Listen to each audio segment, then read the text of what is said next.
Well, for more, I'm joined by Senator Angus King of Maine. He's a member of the Senate Intelligence Committee and an independent member of the Senate. Well, just lay this out for the average person. What went wrong here? What were the Russians involved with putting ads in Facebook to create trouble politically, apparently, for the Democrats? Well, there are two paths that are being used that we know of. One is a good old ad. Your Facebook page comes up, and sometimes a little ad comes up that says, buy some boots from LL Bean.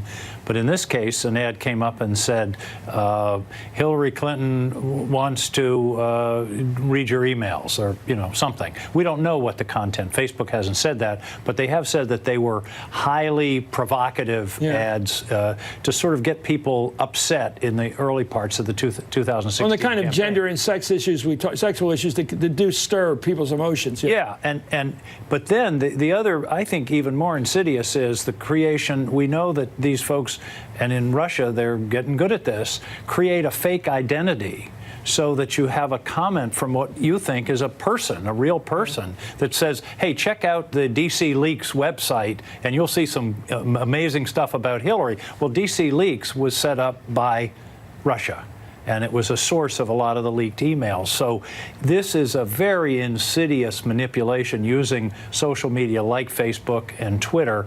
And I think what we've seen this week is probably just the beginning. Well, how can someone, the president included, say the Russians weren't involved in trying to mess with our elections? Well, they were. I mean, you can't say that. I mean, the evidence is absolutely overwhelming. Now, whether or not the Trump campaign cooperated or worked with the Russians, that's an open question. We don't know the answer to that.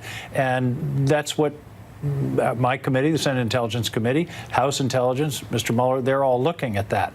But the underlying question, which I think is really important, Chris, but people are missing to some extent, is the Russians really tried to screw up our election, not only things like leaked emails, fake news, and that kind of thing, but also by getting into state election systems, voter registrations. And what worries me is this wasn't a one-off. They're going to be back in 2018 and 2020. So you think they might be down the road trying to create another Florida 2000, where there's just mass chaos in some state? Absolutely. They can go in one of two directions or both at the same time. I think in 2016 they started out simply wanting to sow distrust. They wanted to undermine the system, and frankly they did a pretty good job of it. But then they got in, all the intelligence is that they decided at some point in 2016 they were going to try to help Donald Trump get elected. Whether they liked him or didn't like Hillary, that's unclear. They were ahead of a lot of us. Well, they knew we could win. And they were playing smart, that game. Scary. But what we have to focus on is how do we prevent this from happening again? Keep at it. Thank you much. Senator Angus King.